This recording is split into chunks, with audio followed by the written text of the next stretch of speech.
हिंदू धर्म के जो महापुरुष हैं,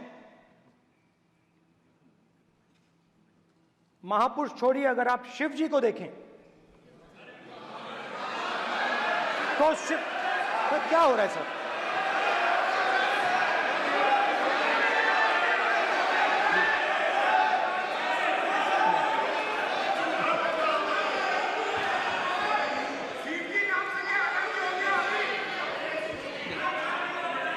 अगर आप शिव जी को देखें तो उनकी इमेज से आपको पता लगता है कि हिंदू डर नहीं फैला सकता, हिंदू हिंसा नहीं फैला सकता, हिंदू नफरत नहीं फैला सकता। और बीजेपी 24 घंटा नफरत, हिंसा, नफरत, हिंसा, नफरत, हिंसा। स्पीकर सर, कहां तक इन्होंने डर फैला दिया है?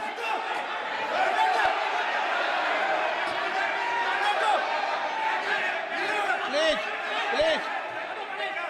सर, कहां तक इन लोगों ने डर फैला दिया? मैं आपको अयोध्या से शुरू करता हूं। सर नमस्कार, अयोध्या ने आपको मैसेज भेजा, अयोध्या ने राम भगवान, मेरा व्यवस्था का सवाल है।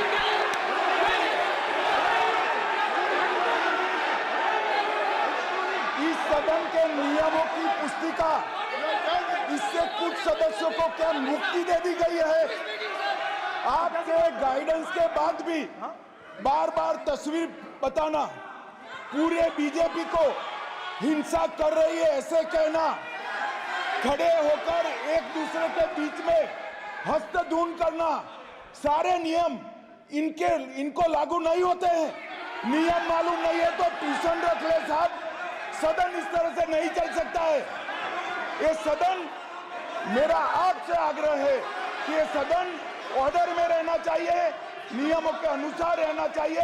ये हम सभी सदस्यों का आपसे विनंती है। स्पीकर सर, एक मिनट प्लीज। माननीय सदस्यगण, आप ही राम भगवान की जन्मभूमि ने, अपेक्षा करता हूं कि अपन इसके नियम प्रक्रिया चले। नो, सब चले।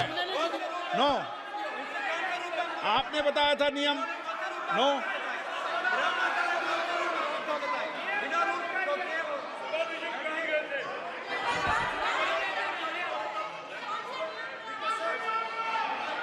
माइक दीजिए सर। हाँ सर, मेरा सवाल है सर, इस माइक का कंट्रोलर किसके हाथ में? प्लीज बैठिए सर, ये ऑफ होता है, प्लीज माने बैठिए प्लीज।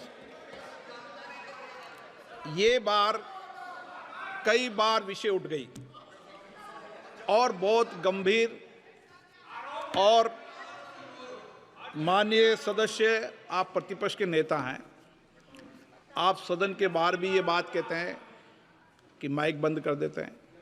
मैंने कई बार आग्रहपूर्वक किया कि आसन पर इस तरीके का आरोप नहीं लगाएं। नो प्लीज, बात सुनिए। आसन पर सभी दल के, प्लीज, आसन पर सभी दल के लोग बैठते हैं और सभी दल के लोग सभापति तालिका पे हैं, और सब जानते हैं कि एक व्यवस्था होती है, जिस भी माननीय सदस्यों को आग्रह किया जाता है बोलने का वो बोला जाता है, और जिसको आग्रह नहीं किया जाता उसका माइक चालू नहीं होता। आप बोलने के लिए खड़े, आपका माइक कभी बंद नहीं हुआ, कभी बंद नहीं हुआ। आप अगर आसन में जो भी विराज रहे हैं वो अगर आपका नाम नहीं पुकारते हैं तब माइक चालू नहीं होता। ये व्यवस्था हमेशा इस सदन की रही है, पुराने में भी और नए में भी। कभी आसन पे व्यक्ति पर माइक का कंट्रोल नहीं होता। दूसरा, माननीय प्रतिपक्ष के आप नेता हैं और आपसे ये अपेक्षा की जाती है कि आप लोकसभा की प्रक्रिया का, संचार नियम का पालन करें, संविधान की जो व्यवस्थाएं दे रखी है उसकी पालन करें और सदन में बोलते समय किसी भी धर्म को के ऊपर ऐसा आक्षेप नहीं करें जिससे पूरे देश के अंदर विषय पैदा हो। यह आपसे अपेक्षा की जाती है।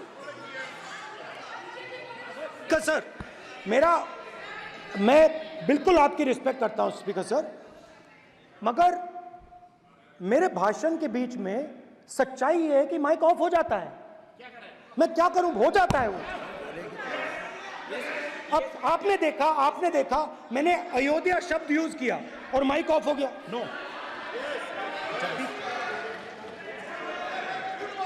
अरे ये प्रधानमंत्री मोदी जी के टाइम में आधा आधा पैरा आएगा क्या? तो अयोध्या ने राम भगवान की जन्मभूमि, प्लीज ब्रदर, राम भगवान की जन्मभूमि ने बीजेपी को मैसेज दिया और ये आपके सामने मैसेज बैठे हुए हैं। मैंने इनसे पूछा, कल कॉफी पी, इनसे मैंने पूछा कि बताइए ये हुआ क्या। बीजेपी ने राम मंदिर का इनॉग्रेशन किया, बोलने दीजिए, राम मंदिर का इनॉग्रेशन किया। अरे भाई आप हार गए, उसको सहन करिए। नाम बोलने की कोई जरूरत नहीं है, मैं भाषण दे रहा हूं, आप नहीं दे रहे हो। मुझे बोलना है जो बोलना है, मुझे नाम लेने की कोई जरूरत नहीं, मुझे जो बोलना है मैं बोलूंगा। तो अयोध्या ने मैसेज दिया और मैंने इनसे पूछा कि हुआ क्या, और इनका जवाब आया। मैंने उनसे पूछा कि आपको कब पता लगा कि आप अयोध्या में जीत रहे हो, और आपने कहा पहले दिन से मुझे पता था। सही बात।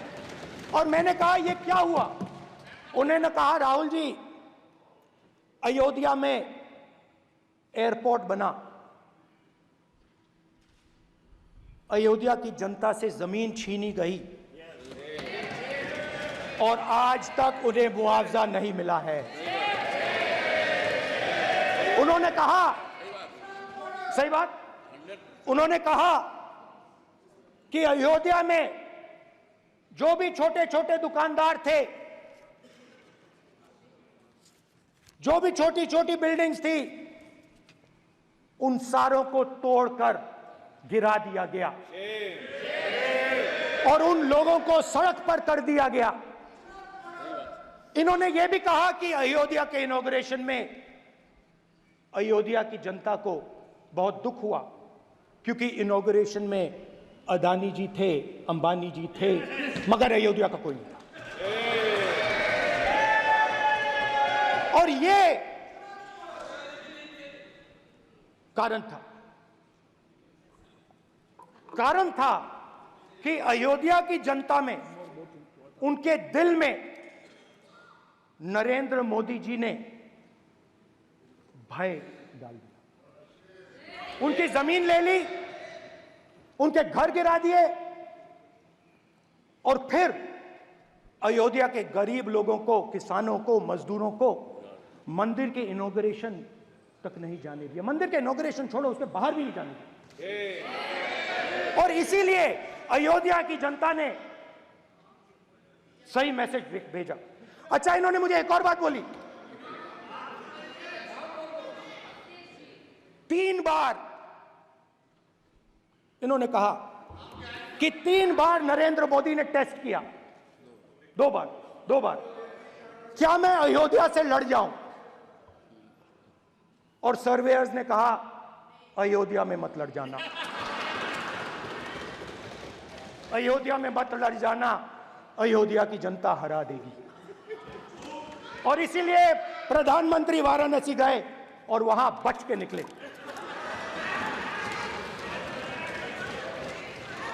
तो अयोध्या की जनता को डराया, पूरे देश को डरा दिया। मैं आपको बताता हूं, आज सुबह में आया, राजनाथ सिंह जी ने मुस्कुरा के मुझे नमस्ते की, और मोदी जी बैठे हैं, मुस्कुराहट नहीं, सीरियस, नमस्ते भी नहीं करते। कहीं मोदी जी ना देख लें, प्रॉब्लम हो जाएगी। वही कहानी गडकरी जी की है, सच्चाई है। अरे भाई, अयोध्या की जनता को छोड़ो, ये तो बीजेपी वालों को डराते हैं।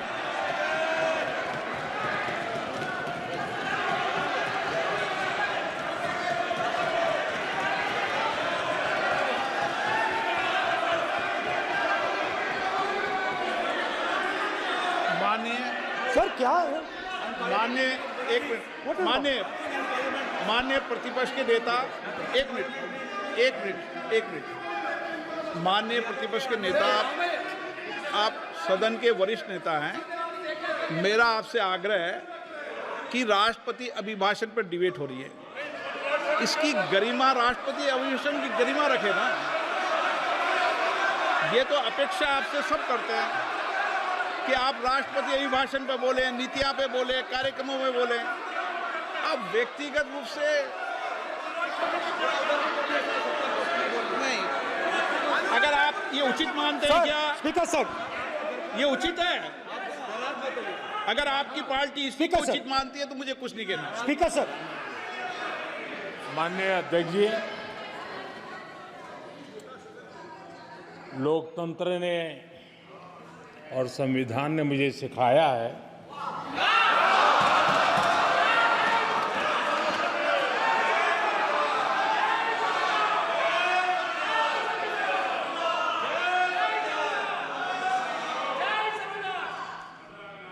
कि मुझे विपक्ष के नेता को गंभीरता से लेना चाहिए।